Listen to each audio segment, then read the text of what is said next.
Thank you for joining me today on the Who God Says podcast. I am your host and Kingdom Ambassador, TyShaundra. Hi, hi, hi. Today we have a special guest. He is a husband and a father and a personal finance coach, Logan Hufford. How are you? I am doing well. Thank you so much for having me on, TyShaundra. Welcome, welcome, welcome. Oh my gosh. Okay, we have a lot to talk about. The main thing is tell the people where you're from. I am up here in beautiful, actually right now, sunny Alaska. Oh my God. Born and raised in Alaska, right? Yeah. Yep. And as soon as you hear Alaska, it's like everything that you could possibly think that you saw in a movie comes Sure. to your mind. It's nothing but ice. You're surrounded with, you walk around with snowsuits on all day. Right. That's right. There are no cars because why would you have cars? You have nothing but ice. Like That's it's just right. a whole bunch. Oh, and then you have vampires. Well, it's funny. Like in some ways, the stereotypes about Alaska. So you're in New Orleans. I mean, it's like there. Maybe this is a bad analogy, but I think there's something to it. It's like if I think of Mardi Gras, or if I think of like Fremont Street, like okay, that's not New Orleans overall, and yet like there's obviously some of that there, right? And then Alaska is like not so much the vampires, but I mean, the stereotypes they all have their place for a reason. I mean, Mhm. we don't actually live in igloos, but I mean, there are some crazy things that that you will see. I mean, I'm looking out on a major artery, a major road of Anchorage, which is it's a city of a few 100,000 people. I mean, it's a legitimate city, even though it's our only like true city. Um, it would not be a weird thing. It would get my attention, but it would not be crazy for a full grown black bear to run across the street. Wow. And this happens all that I've never actually seen that from my office. I've seen it plenty of times in Anchorage. I have seen from the seat that I'm in, many times a full grown moose, just walking across the street, holding up traffic. And like, if you've never seen a moose in real life, I mean, they are gigantic animals. So like Alaska is not everything that you see in, the pictures and the cartoons. And yet it also has those elements to some degree. Yeah, yeah. There's a lady that I work with. I work for Intuit, and there's a lady I work with. She lives in Alaska, and she's always asking me, "Well, how's the weather in New Orleans?" And I'm like, "It's not Alaska." Yeah. Yeah. I'm like, "It is not Alaska." So, we're mostly hot and humid all Right. year round until our winter is January. So Right. January, February, and that's it. Then we start warming up. We're just hot. Yeah. Yeah. Ooh, I can't imagine. I know there's some parts where there's 30 days of night, right? So that is not a myth, but it's only the top of Alaska. Like Yeah. on a map. I mean, if you know gave Alaska a haircut, basically that is that top section there that literally is dark for a month. But no, there's no cities up there. I mean, there's some industry all throughout Alaska, oil and mining and stuff like that. And so there'd be Yeah. different camps and things like that. But and then there's villages that may have a few hundred people. They may have a few people. They may have a dozen people. There's villages all throughout Alaska. Um, but like where I'm at right now in Anchorage, where I live is in the valley, an hour north. We don't get 30 days of night. We do have, like right now, it's not going to get dark tonight. It will not be dark tonight. If it's Wow. overcast, if we've got you know dark clouds in the skies, it'll get a little bit dark. But it's full. I mean, the sun never leaves the sky Wow. in June. Wow. That's amazing and scary. It's definitely it's a I mean, most Alaskans like myself that I'm born and raised in it, it's just it is what it is. I fall asleep just fine. But for people that visit, or even just people that have moved away for a couple of years, it can be quite a trip to try to get some good sleep, and it's Yeah. just sunlight. I know that would kill me because I sleep in the dark and the Right. quiet. I have all the lights off and I still wear an eye mask. So I I make sure like it has to be absolutely dark. Yeah, you'd have to And get some that's good why blackout curtains for sure. yes. Oh my God. I would probably I don't drink coffee, but I probably would drink coffee there. Oh my God. Oh wow. Okay, tell us about your upbringing. Did you grow up in like a religious household? Yeah, I grew up in a house where I was the baby of five, in the baby of five, um, and we grew. Growing up, it was pretty conservative, pretty sheltered. For better for worse. And it wasn't just this super fundamentalist like, uh, you know, do what I say, follow these rules or else. It wasn't that. I mean, we were pretty strict, but we had good relationships with our parents in general. I am very close with my mom to this day.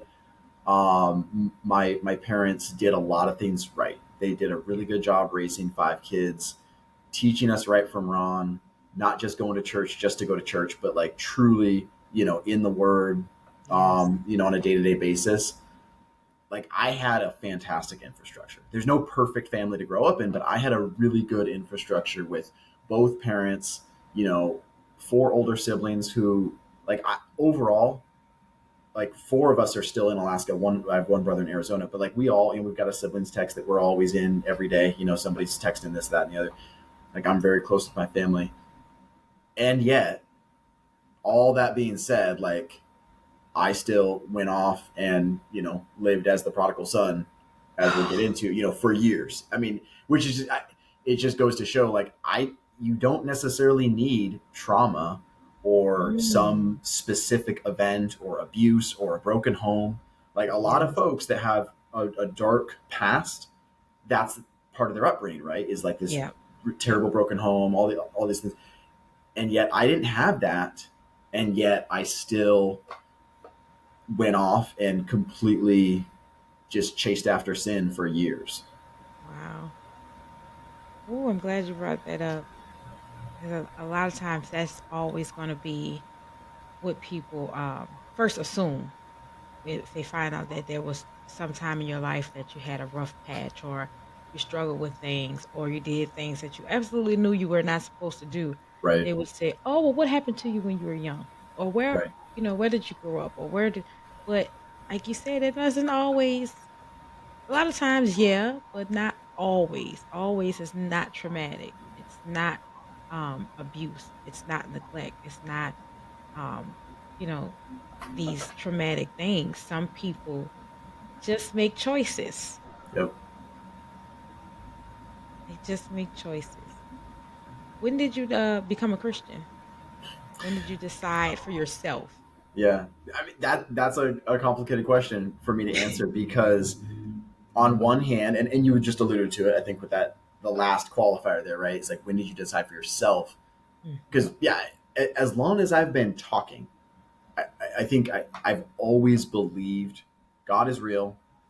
Jesus, you know, came down, was a human, died on the cross for our sins. Like I've always believed those things to be true. I've always believed the Bible to be true. mhm, Um, Prayed the prayer, got baptized as a kid, probably like 8 years old.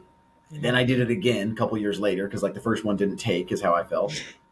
I mean, so as a kid and as a young teen, I mean, I doubted my salvation. A lot of restless nights, a lot of tears, a lot of just like, I don't know. Like I'm scared. I don't feel any different. I don't. And then as we'll get into like my story. I mean, I got so deep into sin and sexual addiction, which was the primary. I shouldn't say yeah, it was. I mean, it was the primary. There were a lot of other sins, a lot of other issues in my life, but that was the one that had the biggest hold of me. Mhm. Um, Whether it be porn, affairs, just sexual deviancy in lots of different ways. That was up until I was 25 years old, Wow. married with already. three kids and one on the way. Wow. So during that whole time, I mean, I never stopped believing the truth, but I also was reminded, like, I know my Bible, like Satan believes, right? The demons believe Mhm. that God's real. Like, so by the time I was in my early to mid 20s, I had completely given up hope that I was a Christian. Like, there, if I was a Christian, I wouldn't be doing these things. If I was a Christian, I wouldn't be acting this way. Wow. I remember lots of nights just I got to the point where, like, the only hope that I had from a spiritual sense was maybe I can be the thief on the cross. You know, maybe on my deathbed I I can repent one more time, but this time it'll be real. Which of course is like, well, yeah, because if I'm on my deathbed, I guess I can't act out again. I can't do the stuff again. So I was just like these deals that I would make, with myself, that I would try to make with God. That's Hmm. that's where I was at, and um, the I got into a super intense recovery program 2016, and my sobriety date is May 19th, 2016. Graduated from that program May of 18, and around that time, so around 2 years into recovery and sobriety, was the first time that I actually felt I have a relationship with Christ. I can pray. I Yeah. can talk to God. So that was a Are you a busy professional and desire to balance mental and physical health? Fit for You is here to help. Calm stress, increase endurance, and prioritize your health with Mental Size. Connect the three B's with your virtual partner, convenient and holistic, available for youth and adults. Accessible via the Fit for You Mental Size app, which also features recipes, preset workouts, and more. Join a like-minded and diverse wellness community and visit our website for more information and memberships. Join us. I don't know how to answer that question without getting like super verbose, because there's not a date in my Bible. Yeah. There's not a Yeah. moment where I go, well, that day I went to bed and I wasn't Christian, and then the next day after lunch I knew I was a Christian. Like, I don't have that, and I'm not at all like mocking people. There's a lot of people that have that story. Right. Like, I went to church that day and I went to the altar, and like I knew I walked out of that church building a new person. I don't have that moment. Yep. Um, but I can definitely tell you, I can look at a season of my life where I go, I was not following God, and God was not the ruler of my life. And I can look at my life now and go, not perfect, not by a long shot, but I know who my Father is. I Yes. know who my Savior is. Yes. That is amazing. Ooh, that is amazing. There's a lot there, but that's amazing. I'm glad that you're open and honest about the things that you have went through and how you actually felt. And it's not a pretty picture. Everybody wants to be Picasso. Say, "Oh, I've been a Christian all my life. I've never done anything wrong. God is amazing. I'm his child and I'm amazing." And I've never, no, there's no pretty picture. You have God, you have a relationship with God. Things are easier. You know that there's someone to turn to. You know that there's someone who will take that load for you, but it's not a pretty picture. Yeah. Things happen. And I am so grateful that you're open enough to say, "Hey, yeah, I've always believed in God, but I know there were some things that I was doing that I was like, ooh, and it's hard, especially for men. I find that it's really hard for them to actually say the things. They might think the things, but they don't really say those things out loud. Because if somebody was to hear them, it would just be so detrimental. But I applaud you. I am very proud of you for being able to speak those things out. I think that helps a lot of people with healing, and especially with men, when men can relate to other men, or they can find, not necessarily they might have the same issue, but they might have the same circumstances. Well, hey, I know I do believe God, but I keep um embezzling money. I do believe God, but I keep lying on my tax returns. I do, Right. things like that. or I keep cheating on my wife, but they believe in God.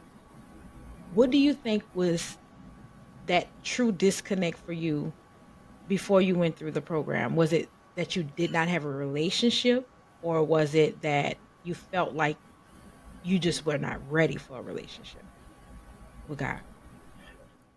I don't know. I mean, the second part of that question, like as far as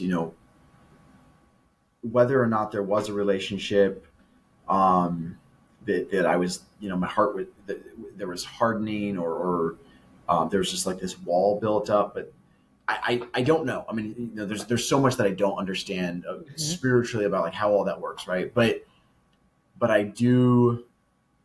I know I felt like I couldn't pray. I felt like, Mm. um, the things that I had done were too great. Mm. They, on one hand, I mean, it was it was kind of that idea of like I don't know that that like Jesus can take on these sins.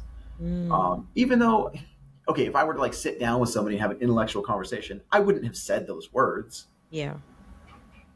But through my actions, through my belief system, I mean, that's kind of what I was saying with my behavior, right? Yep. Um, I mean, because there were many times where I would pray and I would ask God, take this from me, please forgive me, heal me. But so much of it was I wanted God to remove the part of me that wanted to do wrong, but I wasn't willing to do hard work. I wasn't willing Mm. to do things differently. I wanted God to like, reach in the back and adjust some wires. And I mean, like, could God have, flipped the switch and suddenly I just think different? Like, of course God could have done that, right? But I mean, we see in the Bible, like, very rarely does God just in a moment cause things to be drastically different for Yeah. someone's behavior. Most of the time, people go through journeys, right? I mean, I look at Moses. Right now I'm going through Genesis again, just myself, and reading about Abraham, like that. These men who, I mean, the Bible, like, not my opinion, the Bible calls these men out as men of faith, right? These are men of Right. faith. These are men that followed God, and they went through decades long journeys of Yep. wrestling with stuff. God could have just touched Moses and boom, Moses is going to be this strong, courageous, almost perfect leader. God could have just touched Abraham and he's going to have all the faith in the world. He's going to do all the right things. And David, right? Like, people Yeah. went through journeys. And so, circling it back to like, my life, my perspective, I mean, I'm so thankful now that God didn't just, flick a magic button and boom, I'm not tempted anymore. Because then I wouldn't have gone through the journey of the healing process. One of the most, it, it's one of the most precious images for me of what recovery has been, what God's work has been in my life through men of Mhm. recovery, through men that He put in my life, is the movie. The movie did not do it justice. I don't like saying that, but the Chronicles of Narnia book, The Voyage of the Dawn Treader.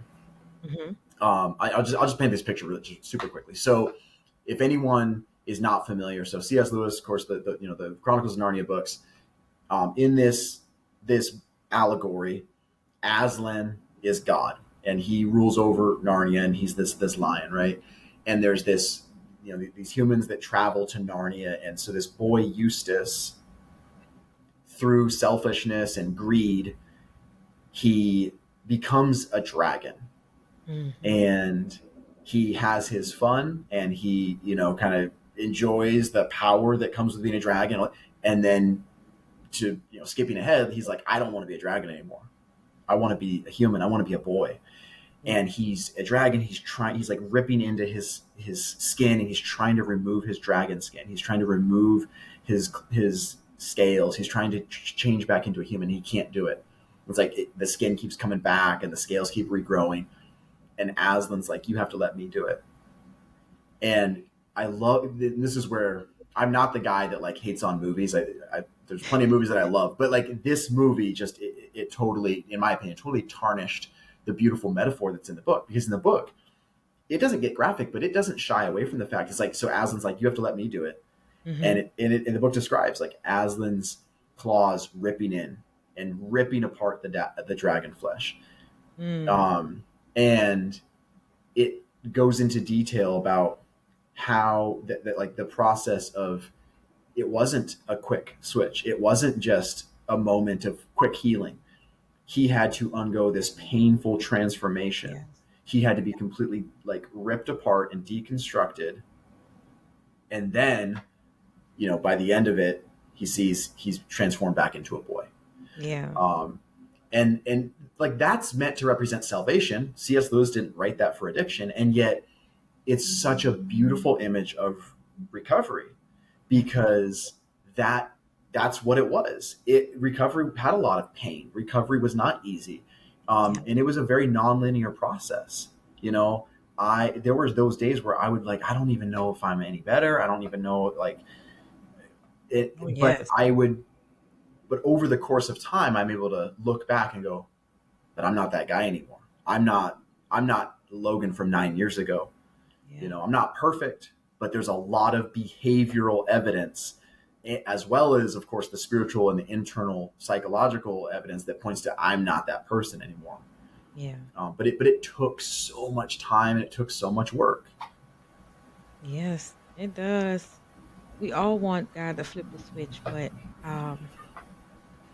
my pastor says it's like pruning a garden. The garden has to be pruned for the good and the bad, Yeah. but pruning hurts. And then the garden has to heal and then it grows. So pruning is necessary, but it's very uncomfortable. It's painful. It's sometimes unbearable, but it's necessary.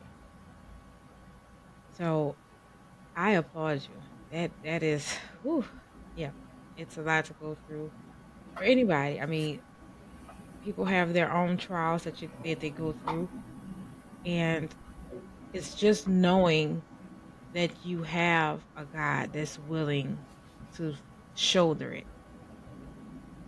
We have a problem with letting go and letting God have his seat, letting the Lord be the Lord in our life. That control that we want to keep and keep and grab a hold of, that's like the very thing that keep you in that dark place, in those weeds that need to be pruned. Yeah. Not letting go of that control and letting God be God fully. Let him be God fully in your life. Not just when you think, oh, I think I need to pray about this. Just fully, with everything, you let God be God. That's something heavy. It's heavy. It's a lot of us who can't do it. And it took me a long, long, long time to even get in the mind space of saying, I have to let God be God in everything. Yeah. Yeah. I want to ask you about dating in Alaska.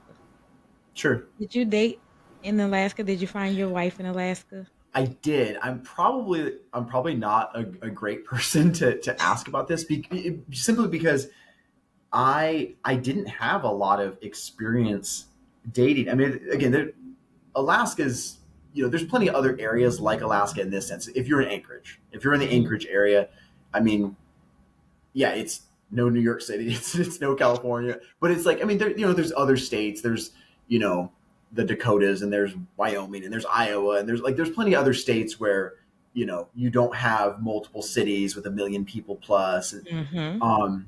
So I, graduated. I went down to, I can get into this. I went down to Houston, Texas, and worked down there in 2009. And that was like my first, from an external perspective, that was like my first like real prodigal son moment. We're going down there and like, let me do all the things that I couldn't do, as a kid growing up and everything.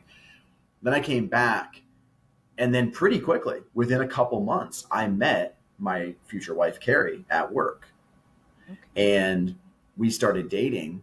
So, I mean, I had what I called relationships, but I mean, they were not real relationships. They Mm. were, it was the beginning seeds of my sexual addiction. It was like me, having some sort of relationship with somebody, but basically my whole purpose for it was to feed my ego, to get what I could get, from the sexual perspective, to get those dopamine hits of the attention and getting, just feeding on all of that, because that became my MO, and it started before it was before it would have been obvious to like an external observer. My MO was like I would take what I could get from basically any female in my path. If I Mm. could get physical stuff, I would take that. If I could just get texting that was inappropriate and would feed me, I would take that. If all I could get was a little flirty joke, I would take that. And I would protect it too. Like if I call it fishing. Like I would go fishing with a text here, a word here, a conversation here, and then if the woman did not reciprocate, or back then, I mean, if the girl would not reciprocate, then I would, oh well, I'm just joking around, I'm just goofing around, like Mhm. I would always, kind of have a way to sort of reel it back in, like, oh, I didn't mean that. Mm. Um, but I mean, that's it. I trained myself early on with porn to chase new and different. And then when it came to, real live women in front of me, to chase new and different, which is why, so when I got married in June 4th, 2011, I'd already cheated on my wife multiple times. And then that only continued because just like alcohol, just like a drug, I trained myself to want more, to want something darker, to want something riskier, to want something different. And so there was nothing my wife could do to compete with that. It had nothing to do with my wife, had nothing to do with not loving my family or my family not being enough, or like, she's always been an incredible wife. I love my boys. But when what they're competing with is me chasing after sin and sexual depravity, there's nothing my wife and kids can do to compete with that. Wow. Wow. How do you I'm think sorry, that you didn't ask for started? all that. You asked about That's dating in okay. Alaska. That's okay. I mean, we could go. How do you think it started? Do you think it started like with you being introduced to porn, or do you think it? How do you think that started? I don't know, which might sound like a really goofy answer or like a really bad answer coming from somebody that I've spent a lot of years. I mean, not just like attending and leading recovery meetings, but I mean, this is not what I do for a living, but this is what I do for my life. Like, I'll put it Yeah. that way. I mean, this is Instagram, podcast. I mean, this is sexual addiction recovery is my passion of in terms of trying to give hope to others. But I mean, I don't.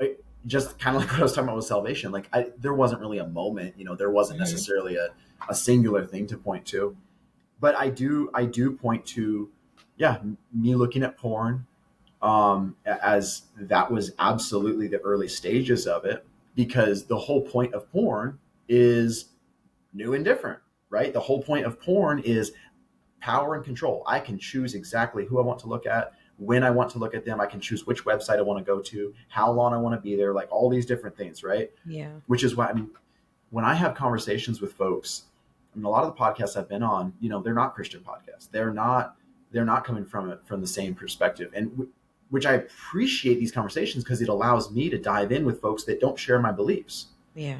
Because my whole point there is, like, I want you to know Christ as your Savior. But even if you don't believe in the Bible, we have a different worldview. Hmm. If you have any grasp of how science works, then you should agree that porn is dangerous. Because even if you don't believe in God, I mean, unless you're somebody that just like you have no, I mean, like I made the point to one guy. I was like, well, if we don't agree that like monogamy is a good thing, if we don't agree that cheating on your wife is a bad thing, then like, yeah, we can't have a conversation. But if we can agree that those are destructive things, that those don't build society, then porn is so destructive.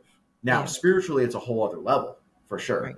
But even just from a psychological perspective, from a physical physiological perspective, how it trains my brain. It literally rewires the neural pathways in my brain. These dopamine hits that I'm getting, there are chemical releases that happen in my brain if I look at porn that are stronger than somebody using cocaine. Like that Wow. should be a wake up call. Wow. And unlike most drugs, I can look at porn in the bathroom at work and come out. I don't have track marks on my arm. Yep. I don't have red eyes. I don't smell like alcohol, right? Yep. I can breathe into a breathalyzer. Now if I do it, there are signs, Mm-hmm. there are things, but it's different. It's not the stuff that I would say we as a society generally associate with addiction, right? Yeah. Yeah. So it's just, you're getting me, I'm getting a little preachy here, and I'm sorry. No, it's It's, totally okay. It but is. but It's, but it definitely started with porn for sure. yeah. How did you know that it was actually an addiction and not just, a disregard for your marriage, or not just falling into, oh well, all men are dogs, all men cheat? Like, how did you absolutely know you needed to go into a program and this is absolutely an addiction? Well, I definitely didn't know that it was an addiction for a long time. Mm-hmm. Um, I don't remember. I don't think anyone brought up the idea of like sexual addiction or porn addiction um, for years.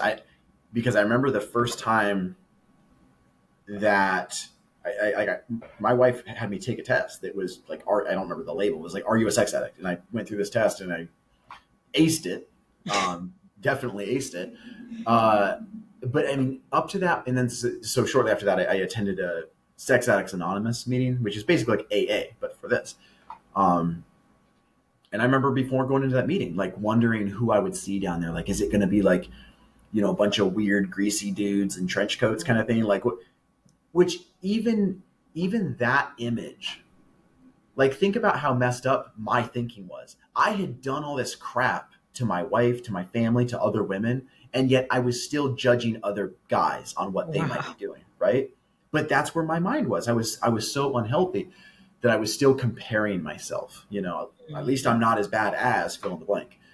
Um, I didn't know how bad of a problem it was. At least not that label of like it's an addiction.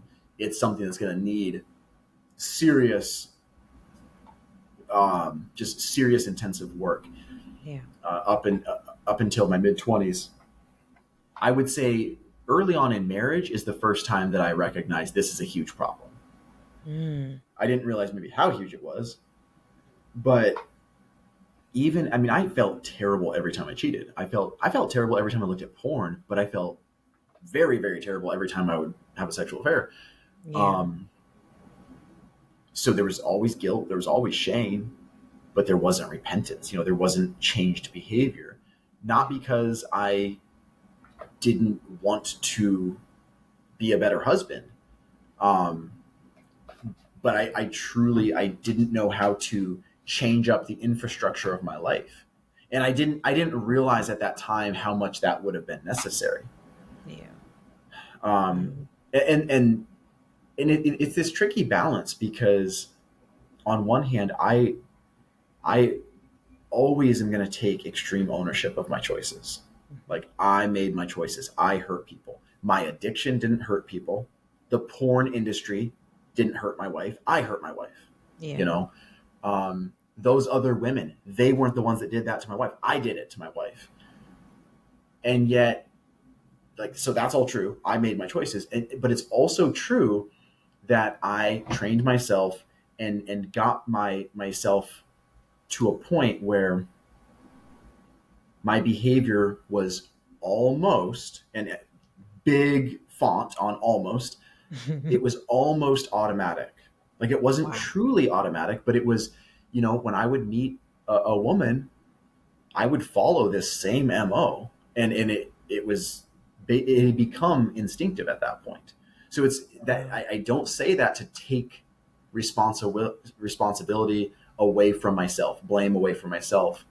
But it is a tricky balance because like even the word addiction and the idea of addiction, um, that's a tricky thing to grasp because I personally, um, there's a lot of folks in recovery in the addiction Mhm. space that I would very much disagree with. Because like I push back on a lot of parts of like the disease model. Because I think it's very easy to blame this nebulous idea, like this monster of my addiction. It's like, no, no, Yeah. no, my addiction didn't do it. I did it. Um, but again, but it's still that other part where it's like, but there wasn't necessarily just a button that I could just hit and just turn it off. Yeah. Starting and growing a business while dealing with your finances can be overwhelming and stressful. Emerald Services provides packages tailored to your business needs to help you mitigate taxes, stay compliant, plan for your future, and save money so you can focus on being the creative, influential visionary that delivers your dreams to the world. Because what you focus on is what will multiply. Schedule your discovery call today to find out ways Emerald Services can benefit your life plan and your business plan. Visit emeraldserve.com or call 504-603-6059. Hi everyone! Join the Kingdom Fanatics community. Get exclusive content, green room access with our guests, and more. Visit our website at whogodsays.com. Like and follow us on Instagram, Facebook, TikTok, and make sure to subscribe to our YouTube channel. We greatly appreciate your love and support. To find all information on joining our community, being a guest on the show, donating on our PayPal donation page, and more, visit us at whogodsays.com. Now back to the show. I get that. Was there anything that kind of happened to make you say, you know what, this is enough. I need to go get some help? Yeah, my wife told me if this continues, she's leaving me. That was the summer of 2015, Well, that's a light and bulb. yeah, I mean, my wife is not somebody that speaks rashly. If she says something, she means it. Mm. And so when she said that scared me. I did not want to lose her. I did not want to lose my kids. I had given up hope of salvation. Again, I mean, with the caveat of like maybe I could be the thief on the cross, right? I had given up hope of ever being like a man that could lead my boys. I had given up hope of ever being somebody that could, be an active part of the body of Christ. I had given up hope of most things, but I still, if I could, I didn't want to lose my kids. I didn't want to lose my wife. So that scared me enough to try some things. That's when I took that test and I started going to some meetings. I still didn't get sober for almost a year. Mm. Um, I didn't have another sexual affair, but I mean, porn was still something that I struggled with off and on continually. How I interacted with women. Like I still put myself in bad situations. I didn't get to the same points that I had gotten before. Um, but my wife, whether she, I mean, and there's definitely a part of it. It's like, well, yeah, she should have left me, because I didn't just get clean, when she gave me that ultimatum. Whether she should have or not, looking back on it, I'm thankful that that time it was not the same old. It was some of the same behaviors, but God definitely worked in that 10-month period. Yeah. Where through attending various meetings, some were better than others, but like God started he started putting landmarks in my life of things are different now. Yeah. And that started with getting that ultimatum from Carrie, my wife Carrie. But the next landmark was I met a man at a Celebrate Recovery. So it's a Christ-based recovery group. And he's like, after the meeting, he goes, "Hey, I'm glad you're here, man. Like, thanks for being here. You need more than this meeting." Wow. He was like, talking about himself. He's like, I needed more than this meeting. And what I needed was a group called Prodigals. He goes, "Why don't you come with me to a Prodigals meeting sometime?"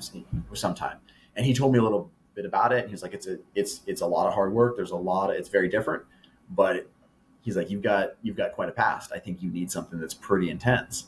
Wow. And so I ended up going to that Prodigals meeting several months later. Like it was like 3 months later. It was March of 2016, because I kept like pushing him off and like, maybe later. Finally, I went with him. And that was another landmark, because this was I still like 2 months from being sober, but now I finally saw other men. In addition to this guy, Rick, I saw other men that had similar stories to mine, and they had years of recovery, not Yeah. just sobriety, Yeah. not just not doing something wrong, but actual healing, healthy living. They were transformed men. They had restored marriages in most cases, not all, but in most cases, restored marriages, and like their lives were just filled with redemption. And I didn't think that was possible because Mm. as I said before, like I had given up all hope of that. So I started to have those new thoughts of like, okay, I don't know what these guys had to do, but I think I'm willing to try it. And Yeah. God used those men and the program that I entered into, which was not just the weekly prodigals meeting, but it's called the prodigals mentorship program.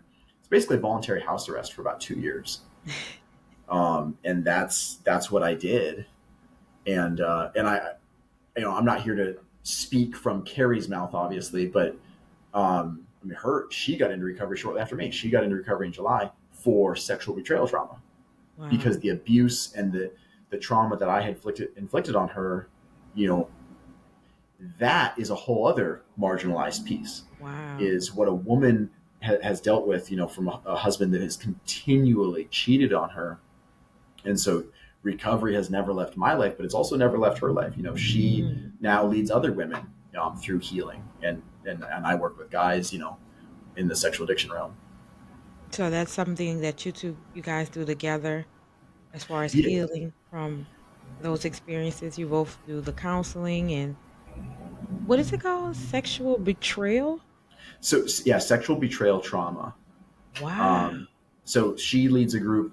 It's just like she was a part of a group for several years, and then she leads a group out where we live, Partners in Process, and it's Wow. for women that have been harmed by a man who's a sexual addict.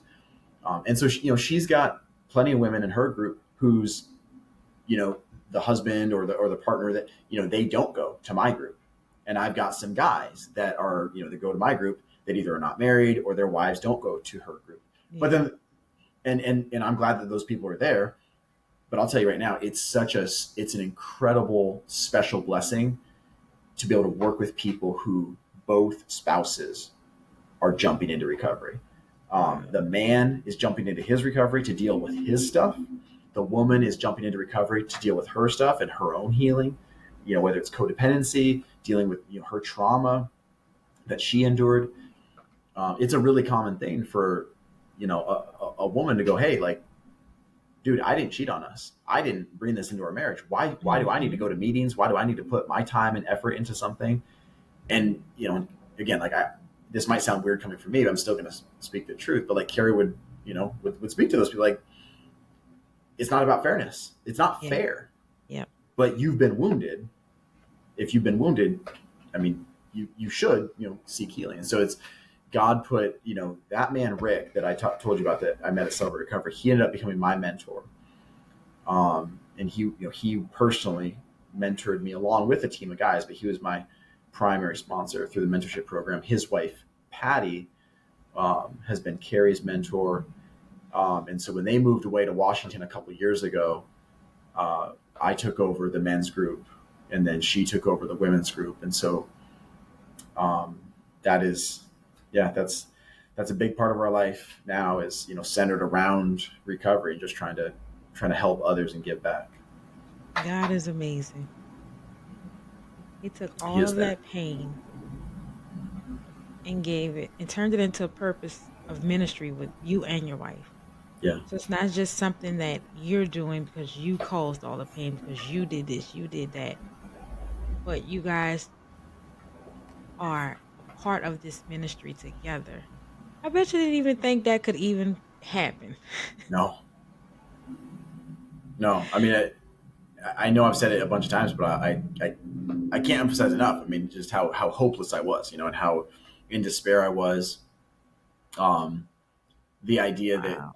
that we would even still be married, Right. let alone have a good friendship, let alone be actively in service, dealing with the stuff that had been such a source of pain and trauma, Yes. and now in a healthy way, being in those spaces with other people, but helping them to get out of it. I mean, it's only by God's grace. It is. That is amazing because I know that a lot of times we see people in society are getting comfortable with cheating, right? Um, I always said I'm not dealing with cheating. That's something that I'm absolutely not going to deal with. But when I listen to you talk about the struggle actually being a struggle and not just I can push a button and turn this off, then you becoming aware that there's actually a problem there. And this problem is not only affecting me, it's affecting my spirituality, it's affecting my wife, it's affecting my kids, it's affecting my role as a man and as the husband. I would have never grasped that perspective without hearing you talk about that. And so when I think about women, when even watching movies and stuff, and they're like, well, why did you stay in a marriage after your husband cheated? And I'm always the person outside looking in like, I wasn't going to stay. It wasn't going to be me.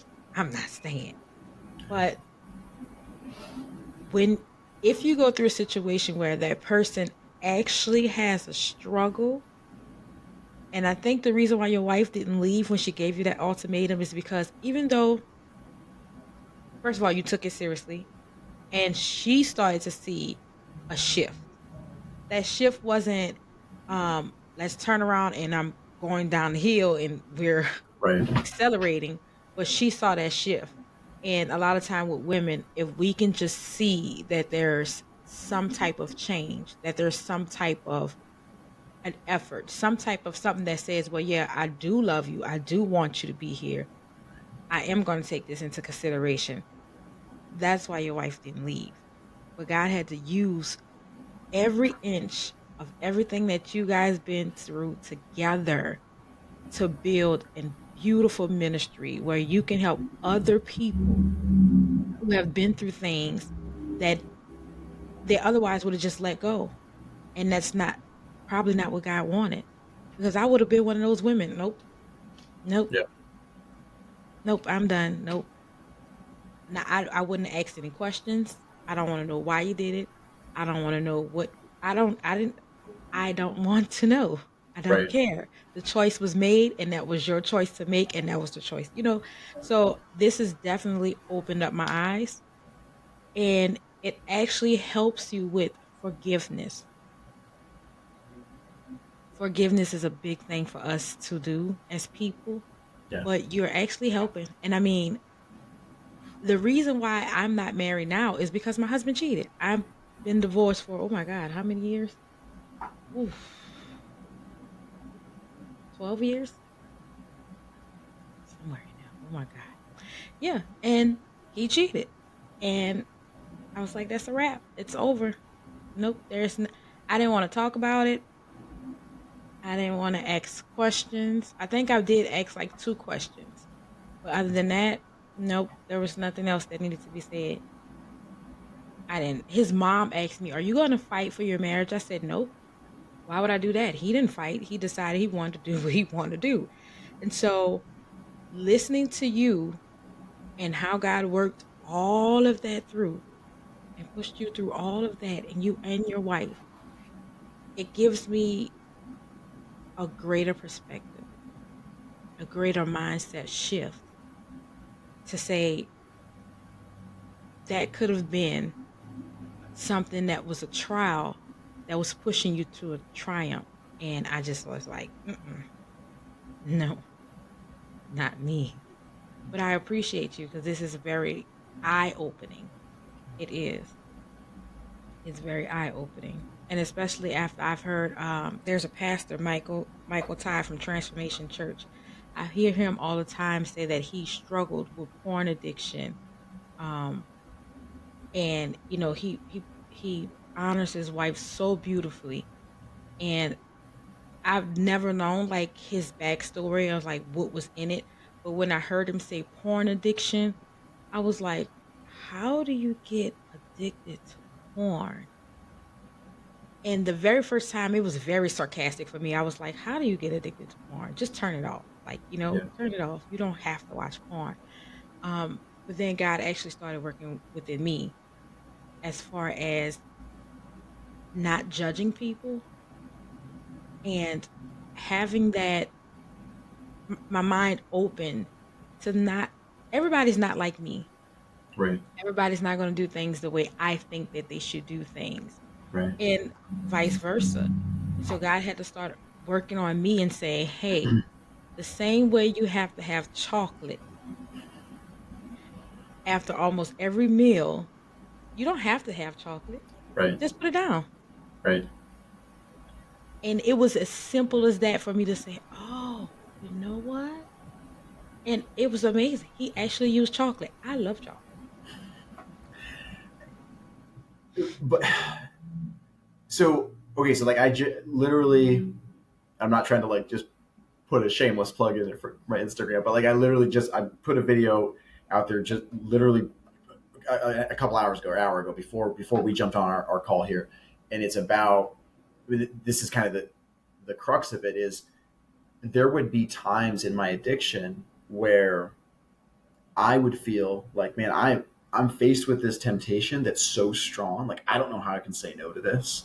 Mm-hmm. And zooming out now, looking back at it from a healthy perspective, it's like, well, I didn't stumble into that temptation. I wasn't, sitting on my couch at home and then something jumps in front of me. Now that can happen, right? I mean, I can Mm-hmm. jump on Facebook and boom, here's something, or, those things can happen. But most of my temptation that I fell to, it was not something jumping in front of me.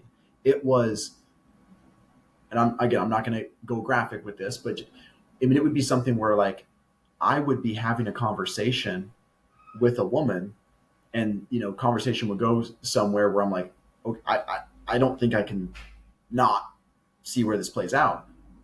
Well, if I zoom out, okay, I'm in a car with this woman. Why am I in a car with that woman? And then it's like zoom out again. Okay, I, you know, had a conversation where it's like, hey, let's catch up or whatever. Let's talk about something, or let's have a smoke together. Like, okay, well then I'm zooming out again. Like, so I got myself to this point because I crossed over like 10 different barriers of each of those were their own temptation that I said yes to.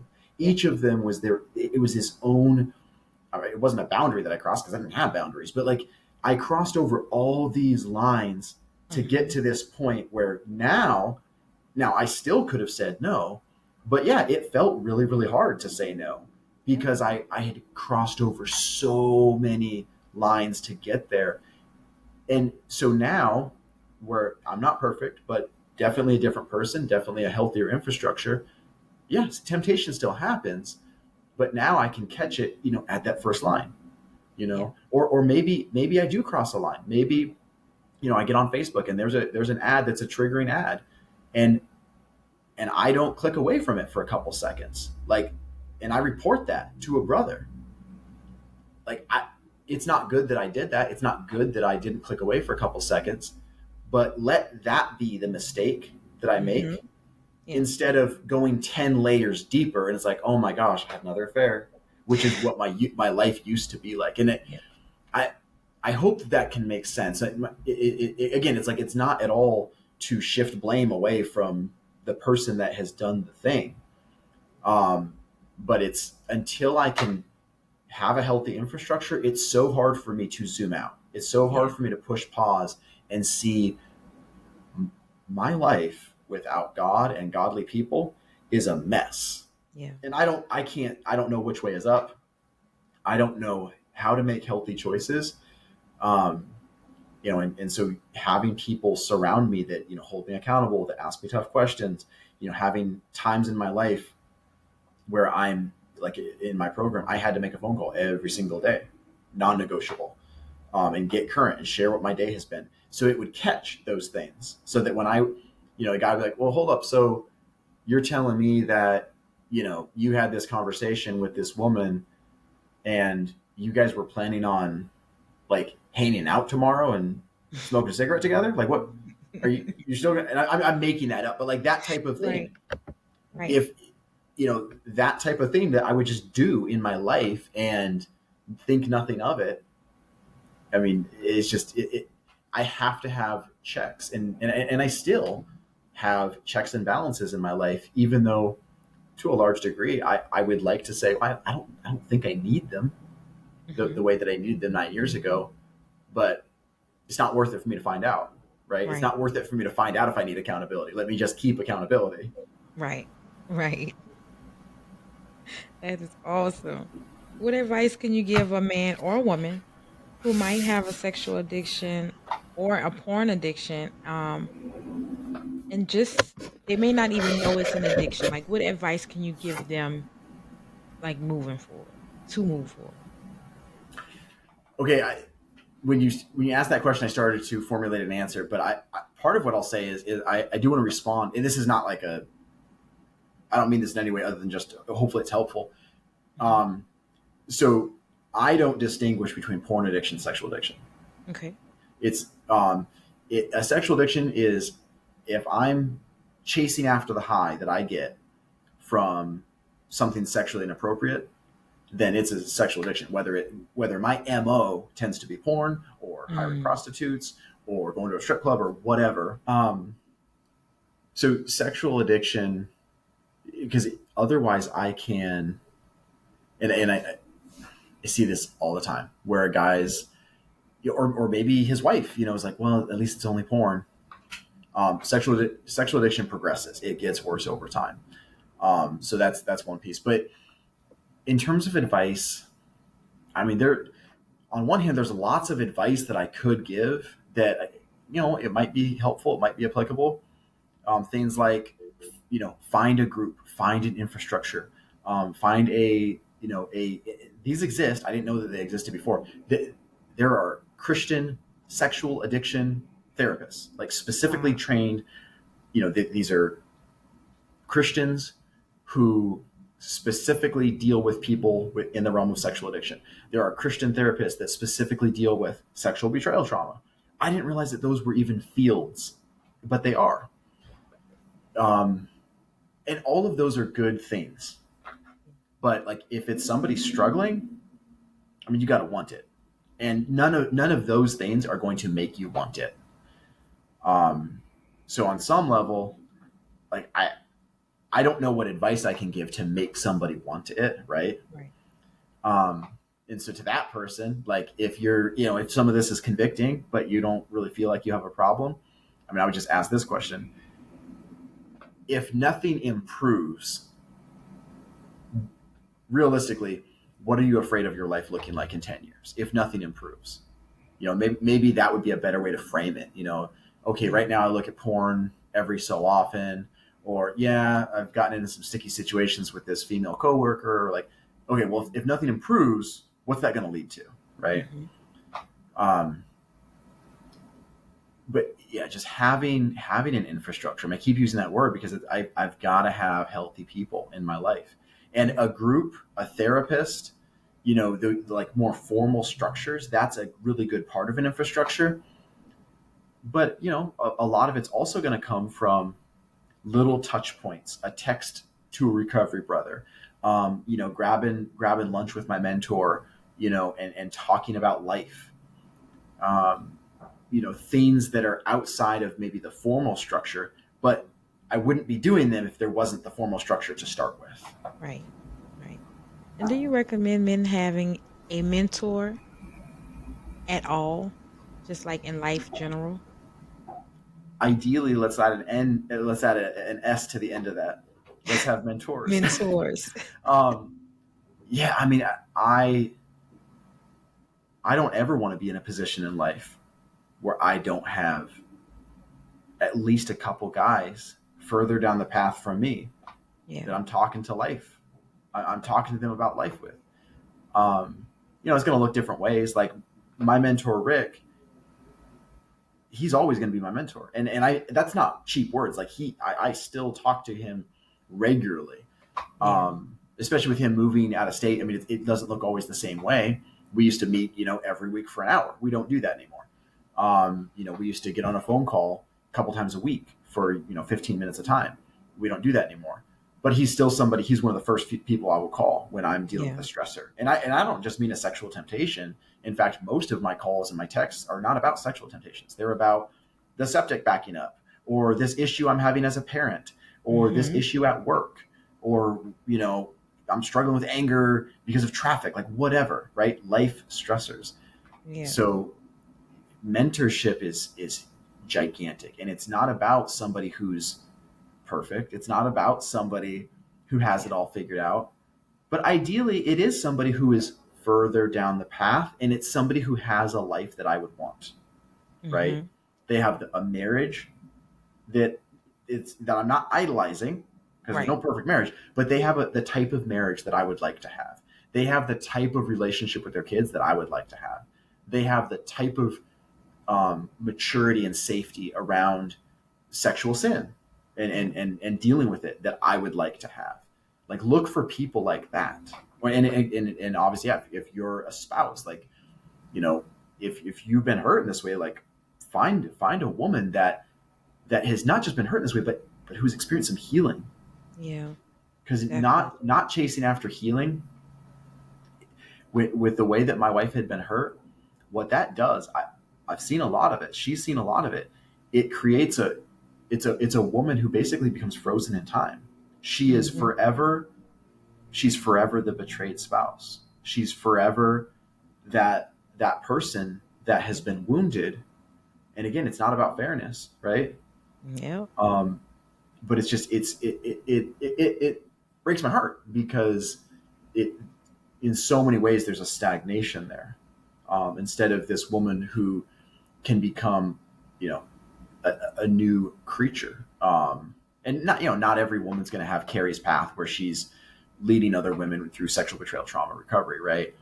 Um, but it opens up doors when we walk through healing, right? Yes. Definitely. Wow.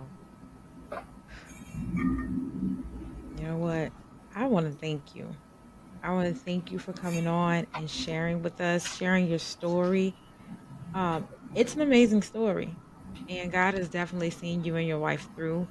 And I am, oh my God, over the moon proud of you guys for the way you came through, the way you submitted to God and allowed Him to use you in that ministry. That is amazing.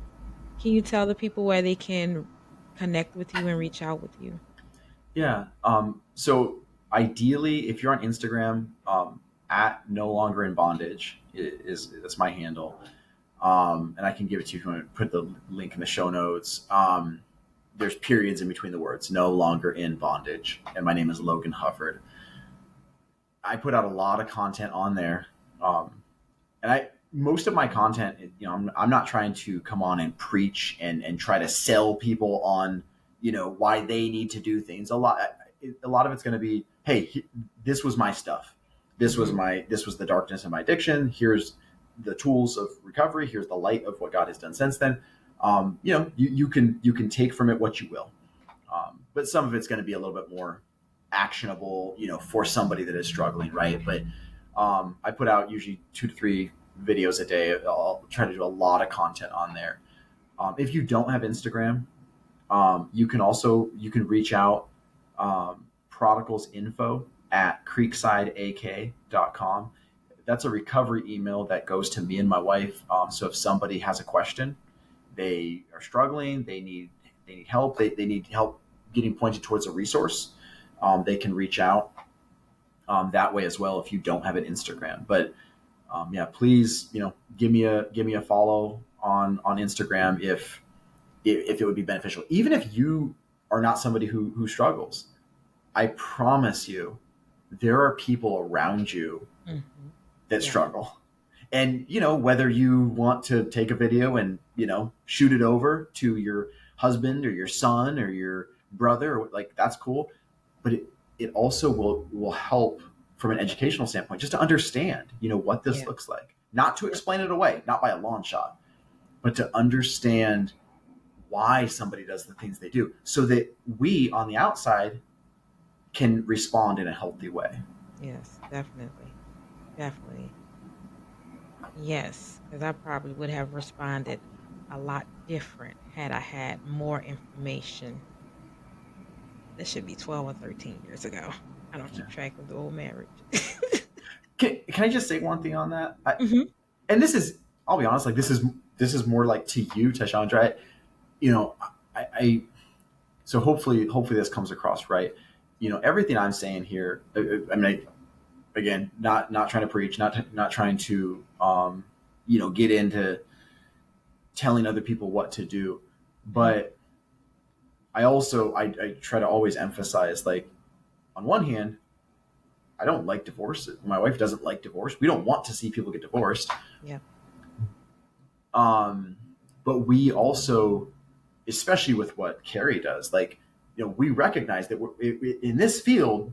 I mean, this is the one area that Scripture's clear on. Like, if there has been sexual infidelity, the spouse totally has biblical grounds for divorce, right?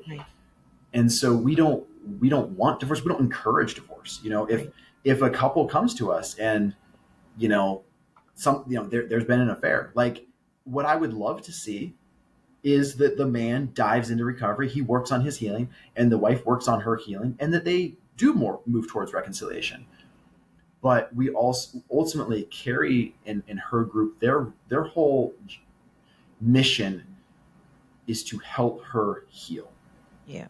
Now, whether the two pieces come together in reconciliation or not, that really doesn't change Carrie's mission with her ladies. She wants to help those ladies be healthy. She wants to help them heal. And it's beautiful if both parties heal and they come together, right? And they physically come together as a new creation, a new marriage. But yeah, definitely, I hope it's not coming across that we're like, just because we are still married, just because we, this has been our journey. I don't look at, a woman that has chosen, rightfully so, to leave her husband because of this infidelity. Like, it's completely understandable. And obviously, the Bible completely gives that allowance. So. Yeah. I completely understand it. I just would have given it probably a little bit more thought, but I think everything happens according to God's plan. So, I probably was not supposed to be with that person anyway. I could have made that decision because I didn't consult God on should I get married to this guy. So, and then there was a lot behind that, but we don't have time for that. So I do want to thank you for coming by and thank you for sharing your story. Absolutely. Thank you so much for being so open and honest. And I pray that you continue in your ministry with you and your wife. God is doing amazing things with you guys. And I am just so impressed. And I'm in awe that I love that you guys are impacting your community and then people abroad, just drawing them into God. They don't know it. They may not be blatant that, hey, but you're working for the kingdom, and I love it. I love it. Thank you so much for coming in. Absolutely. Thank you so much, TyShaundra. Thank you so much for hanging out with us today on the Who God Says podcast with your host and Kingdom Ambassador, TyShaundra. Go to whogodsays.com to join the mailing list for episode premieres, upcoming guests, and more. Send in your questions to be a part of the show at whogodsays@gmail.com. And don't forget, join the Kingdom Fanatic community. Until next time, be blessed and also be a blessing.